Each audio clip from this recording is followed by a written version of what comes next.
किसी भी मुफक्किर को जाने बगैर या उसके कलाम को पढ़े बगैर उसकी कोटेशन को इस्तेमाल करना एक बहुत ही मायूब बात लिटरेरी सर्कल्स में मानी जाती है। और मैं ज़ाती तौर पे ऐसी पॉकेट डायरीज़ को भी पसंद नहीं करता जिनमें बहुत ज़्यादा कोटेशंस मुतफर्रिक राइटर्स की शामिल कर दी जाएं, ना जिनके मैं मजहबी नज़रियात जानता हूँ, ना उनके समाजी ग्रेटर फ़िलासफ़ी से वाकिफ़ हूँ, लेकिन यकदम अपनी तस्वीर या बस किसी को मुतासिर करने के लिए मैं उनकी कोटेशन को इस्तेमाल कर लूँ। ख़ुसूसन पिछले कुछ अरसे में फ्रेडरिक नीत्शे के साथ तो ये बहुत ज़्यादा हुआ कि हमने उनके कलाम को पढ़े बगैर उनकी चंद लाइन से बस एक दूसरे को मुतासिर करने की कोशिश की या स्वीपिंग स्टेटमेंट्स देने की कोशिश की। लेकिन ऐसा ही एक अमल, एक ऐसा कैलेंडर ऑफ काइंडनेस मुरतब उस आदमी ने किया जो कि अगर रशियन लिटरेरी हिस्ट्री में देखा जाए तो सबसे कदावर आदमी के तौर पे सामने आते हैं, और उनका नाम है लियो टॉल्स्टॉय, जो कि अपनी सबसे मशहूर किताब वॉर एंड पीस की वजह से जाने जाते हैं। तो और वो एक बहुत ही हैरत अंगेज़ थिंकर हैं। बल्कि पिछले ही दिनों अहमद जावेद साहब उनके तख़य्युल की तारीफ़ करते हुए कह रहे थे कि तकरीबन 20 सफ़े उन्होंने एक जगह पर सिर्फ आलू काटने के एक प्रोसेस को बयान करने पे लिख दिए, यानी कि वो चीज़ों को इस करीब मतलब इस बारीकी और इतने करीब से देख रहे होते थे। हम तो हर शय को बहुत फासले से देखते हैं, बस दूर जैसे कुछ माउंटेन्स हैं, पहाड़ हैं, आगे दरख्त और घास है, बस।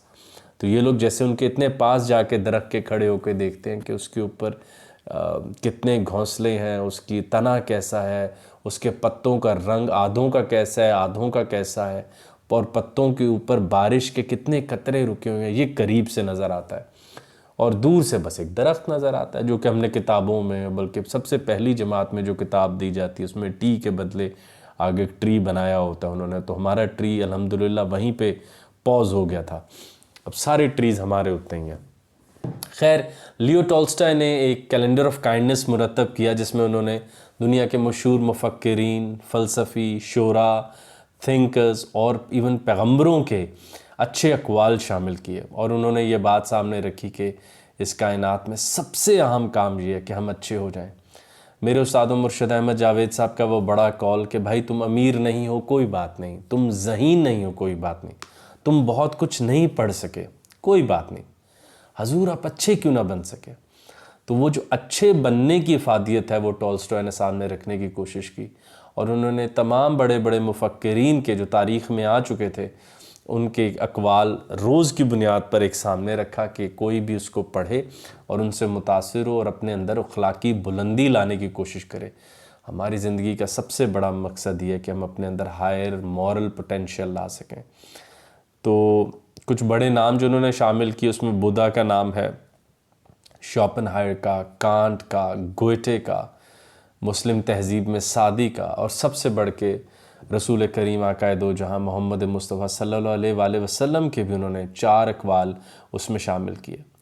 पहला कौल जो उन्होंने शामिल किया वो ये है कि आप पर फ़र्ज़ है, और आप बड़े आदमी तभी बनते हैं जब आप अपने हमसाये से मोहब्बत करें इस बात की फ़िक्र किए बग़ैर कि वो अच्छा आदमी है या बुरा आदमी है।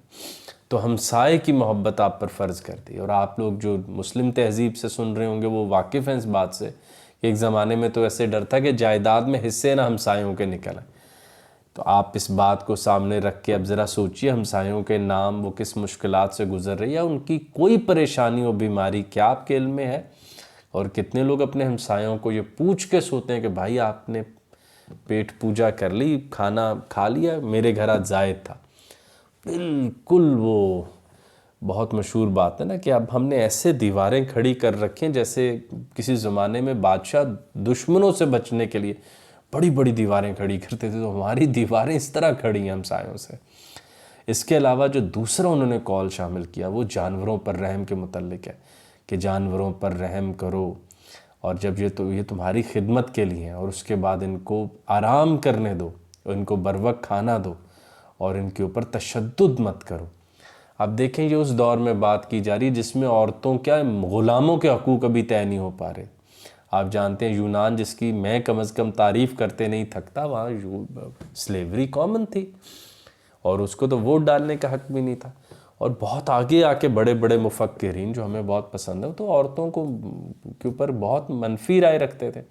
तो रसूल ने उस ज़माने में जानवरों की इतनी अहमियत की बात की कि आप हैरान रह जाते हैं। तीसरा बड़ा कॉल जो टॉल्स्टॉय ने शामिल किया वो ये है कि हर अच्छा अमल इबादत है। हत्ता कि तुम किसी को पानी पिला दो, ये भी बहुत बड़ी इबादत है। किसी को रास्ता, मुसाफिर को सही रास्ता दिखा दो, वो बहुत बड़ी इबादत है। और रास्ते से पत्थर हटा दो, ये भी इबादत है। तो अब तो भाई हमारे घरों के थड़े, वो जो सामने का हिस्सा होता है, वो इंश्योर होता है कि रोड पर जाए मेरी गाड़ी ऊपर आनी है। तो वो मैं नामा, मेरी नगरी, मेरी बादशाहत के चक्कर में इस बात की कभी परवाह नहीं की कि एक पब्लिक प्रॉपर्टी के ऊपर मेरा वो हिस्सा आ रहा है। तो उधर रसूल फरमा रहे हैं रास्ते से पत्थर हटाओ, क्योंकि it's a public place and it should bring convenience to the people, कोई ठोकर खा के ना गिर जाए। और दूसरा कि अपने हमसाए को मुस्कुरा के देखो, ये उसी में शामिल है कि भाई हर अच्छा अमल इबादत है। तो इबादात के लिए वक्त मुकर्रर मत करो एक हद से ज़्यादा, दिन मुकर्रर मत करो, भाई अच्छे तो बनते रहो। तो जब तक आलिम नहीं बन सकते, अमीर नहीं हो रहे, अच्छा बनना तो मुअत्तल ना करो। और आखिर में जो एक कॉल है वो बहुत ही खूबसूरत है रसूल अल्लाह के, बेहतरीन खाना तो वो है जो तुम और तुम्हारे बच्चे अपने लिए ख़ुद बनाते हो।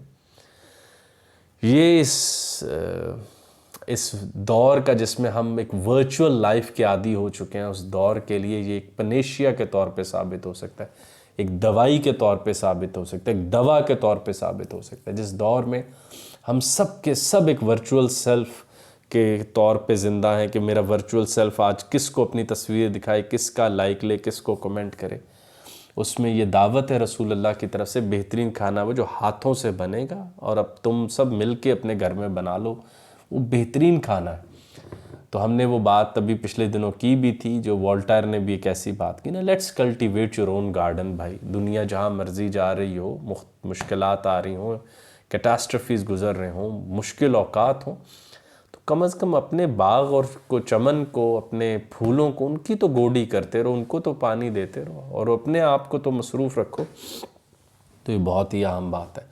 और इस दौर में जिसमें लोग एलियनेशन का शिकार हो रहे हैं, लोग एग्जिस्टेंशियल क्राइसिस में हैं और अपनी ज़ात के मुतल्लिक बड़े सवालात में उलझे पड़े हैं, उनको बड़ी तरीन दावत मुफक्किरीन, नफ्सियादां की तरफ से होती है कि भाई अपने हाथ से काम करें और अपने हाथ से गैर के लिए काम करें। ये बहुत ही आम बात होगी। पांचवा जिक्र जो रसूल अल्लाह के बारे में किया है लियो टॉल्स्टॉय ने, वो किसी और की कोटेशन है जिसमें रसूल अल्लाह का नाम बाकी पैगम्बरों और मजहबी लीडर्स के साथ शामिल होता है। वो बड़ी प्यारी बात है कि तुम इन तमाम मज़ाहिब को इनकी आउटलुक या इनके जिस्म पर बांट लेते हो, क्योंकि जिस्म सबके जुदा जुदा है, मगर तुम इन सब की रूह की बुनियाद पर इन सब से मोहब्बत नहीं करते कि इन सब की रूह बिल्कुल एक जैसी है। मतलब कि ये अपनी आउटलुक में, अपने कपड़ों में, अहवाल में, दाढ़ी के ख़त में, बालों के कटाने में या कपड़ों में, अपनी इबादत गाहों के डिज़ाइनों में तो मुख्तलिफ हो सकते हैं, मगर अपनी रूह, अपने एसेंस में ये सब एक है। और फिर उसने वहाँ पे ज़ोरास्टर, बुद्धा, हज़रत मूसा और बड़े बड़े जो मजहबी पेशवा हैं या पैगंबर हैं जो कि कई मुस्लिम तहज़ीब में भी तस्लीम किए जाते हैं, उन सब का जिक्र किया और रसूल करीम सल्लल्लाहु अलैहि वसल्लम का जिक्र भी उनके साथ किया। तो एक 365 दिन का कैलेंडर ऑफ काइंडनेस मुरतब किया, क्योंकि टॉल्स्टॉय का ये मानना था कि अगर आप रोज़ एक अच्छाई कर रहे हैं तो आप जन्नत में हैं और दूसरी जन्नत की आपको ज़रूरत नहीं महसूस होती, क्योंकि आप ख़ुद भी खैर कर रहे हैं और दूसरे को आसानी दे रहे हैं, उसके लिए भी जन्नत बना रहे हैं।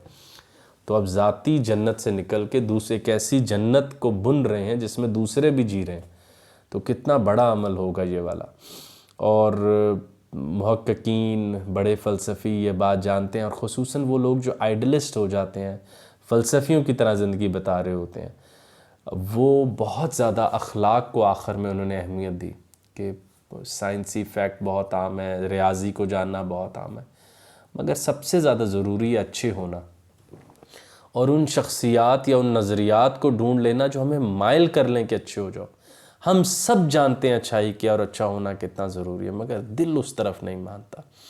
इसलिए ऐसी डायरीज़ और चीज़ें मुरतब की। टॉल्स्टॉय करे तो अच्छा लगता है भाई, हमें नहीं अच्छा लगता, लेकिन टॉल्स्टॉय करे तो वो अच्छी बात है कि वो आपको माइल कर लें अच्छे होने पे। या कि आपको कांट पसंद है तो उसकी एक दलील मिल गई, आपको मजहबी तौर पे आप किसी और मज़हब से मुतासिर है, वहाँ से दलील मिल गई, आपको गोइटे की बात ने मुतासिर कर लिया। तो वो एक बुके बनाते हैं मुख्तलिफ़ रंगों का जिसमें आपको माइल किया जाता है कि भाई अच्छे हो जाओ। ये अच्छा होना बहुत ज़रूरी है। आपकी बंदगी का पहला हवाला ये है कि आप अच्छे कितना है। तो इस वीडियो का ये मकसद नहीं कि मैं कोई बहुत अजीम आदमी हूँ या मैं अच्छा आदमी हूँ, भाई ये कोशिश है। तो टॉल्स्टॉय का ये जो कैलेंडर ऑफ काइंडनेस है ये बहुत फ़ायदेमंद साबित हो सकता है। और आजकल की सेल्फ़ हेल्प किताबों और सेल्फ़ हेल्प किताबों के ऊपर लिखी हुई कोटेशन से बेहतर है कि हम टॉल्स्टॉय से ये किताब मुस्तार लें और उन्होंने जिन बड़े लोगों का ज़िक्र किया है इसमें, उनकी उन बातों को पढ़ें और एक दिन में एक बात को अपने ऊपर लगाने की कोशिश करें या एक ख़याल को अपने हाल में लाने की कोशिश करें, किसी एक बड़ी बात को जीने की कोशिश करें। जैसे रसूल करीम ने बहुत बड़ी बात फरमाई, बेहतरीन खाना वो है जो अपने हाथों से मिलके बनाया जाए और अपने हाथों से खाया जाए। अब थोड़ी देर बाद आप सब या कल सुबह इस वीडियो को जो लोग मुकम्मल देख पाएंगे वो खाना खाएं तो सोचिएगा मैं तो बहुत बड़ा काम कर रहा हूँ, लेकिन इस फितने वाले जदीद दौर जिसने मुझे मसरूफ़ कर रखा है, उसने मुझे ये पता ही ना चलने दिया कि मैं इतना अजीम काम कर रहा हूँ अपने घर वालों के साथ बैठ के खाना खा के। ये तो बहुत बड़ा काम मैं कर रहा था, मैं अपने हाथों से अपने आप को खिला रहा था, ये बहुत बड़ा काम था।